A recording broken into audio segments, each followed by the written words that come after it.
Alex is going to be talking about the Lakers, and I believe Lakers finally completed the roster. I believe they actually still have one more spot left. That's probably going to go down to probably the preseason games, but Lakers did re-sign actually Tyler Ennis, and also they finally got Thomas Bryant to sign on a 2-year deal as well. Same thing with Tyler Ennis, and then they also signed Vander Blue a partial deal, so he could actually be cut during probably the last preseason game or not, depends how well he does, but who knows, he could have that last actually spot for the Lakers 15-man roster. The re-signing of actually Tyler Ennis, that means no more of Ian Clark. To me, I actually did like Ian Clark. He actually could defend as well. He did shoot the 3-ball pretty decently. He didn't play as much with the Golden State Warriors, but to me, he was actually more of a shooting guard. Tyler Ennis is actually of a true point guard, like how Lonzo Ball is, and he also passed the ball as well, and also get playmakes for other team as well. And he actually shot the 3-ball really well for the Lakers in that 22 games. He actually shot 38 from the 3-point line and also 45 from the field goal, I believe. And also he did well, especially the last week of the season, and he did well in that 5-game winning streak that we had. So I'm happy for Tyler Ennis coming back to the Lakers.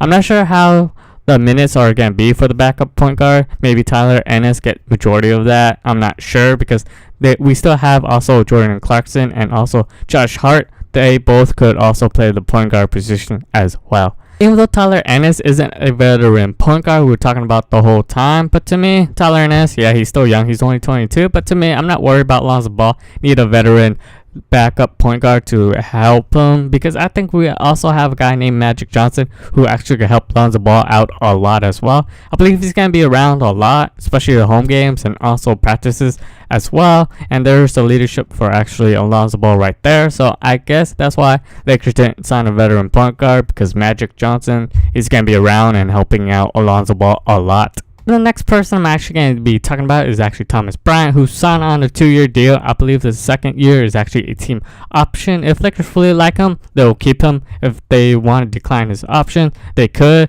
But to me, he's going to be mostly likely in the G League for majority of the season, because right now, majority of the minutes actually is going to Brook Lopez and also Zubac right now. It's going to be depends how Zubac does. If he doesn't do well, they could bring up actually Thomas Bryant, and he'll be playing some of those backup minutes, because he does have a decent mid-range game and also a 3-point range as well. So maybe that's what he's going to work at in the G League. He's going to get a lot of minutes, that's for sure, because in regular season, he's not going to get as much minutes. But it's going to depend how healthy Brook Lopez and also Zubac are. If they aren't that much healthy, then you're going to see actually Thomas Bryant get some of those minutes for sure. The next person is actually going to be Vander Blue. He did sign a partially guaranteed deal, I believe, so he's not going to be on this team. If he doesn't make it, he could still get cut by the Lakers in the preseason. He could be the last guy to make it to the team, because there's also probably going to be other players going to be fighting for that final spot as well, because last year was like a Thomas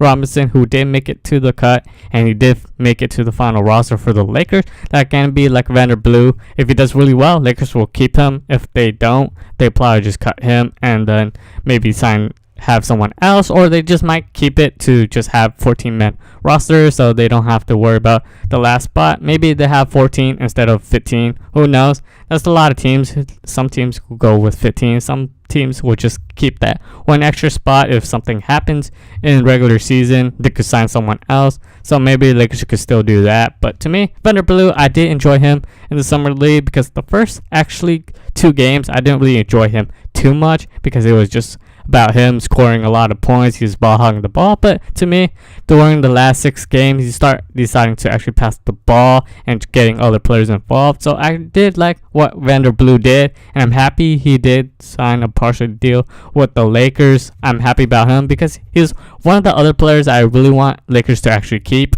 and having him in the camp invite for preseason. So that's pretty cool. If he doesn't make it to the final cut, I'm not too worried about that, because we still have other players who is going to have majority of the minutes, and Vander Blue might not even play as much. He'll probably be sitting on the bench a lot, but he might go to the G League again for the Lakers. Are the Lakers done making moves? Probably not. Who knows? This is going to be how the 15-man roster is going to be. If they do sign Vander Blue, I think that's how the whole roster is going to be, and that's how regular season is going to be like.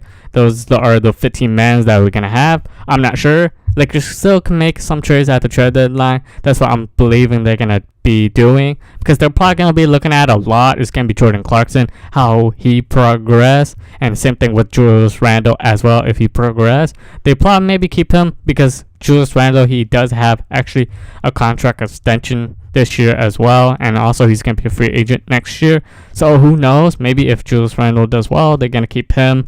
Jordan Clarkson, I believe they will want to keep him for 6-man, but the problem is he does make $12 million, and nobody's going to want Luol Deng either, so it's going to be kind of hard, because we are looking to actually sign 2 max big free agent next year. If it works out, that's awesome. If it doesn't, that kind of sucks, because you just traded some of these players to just get cap space. It's gonna be it for me, and this is end of the video. Please leave a like, comment down below, subscribe if you want to see some more Lakers talk, and I'll see you guys next time.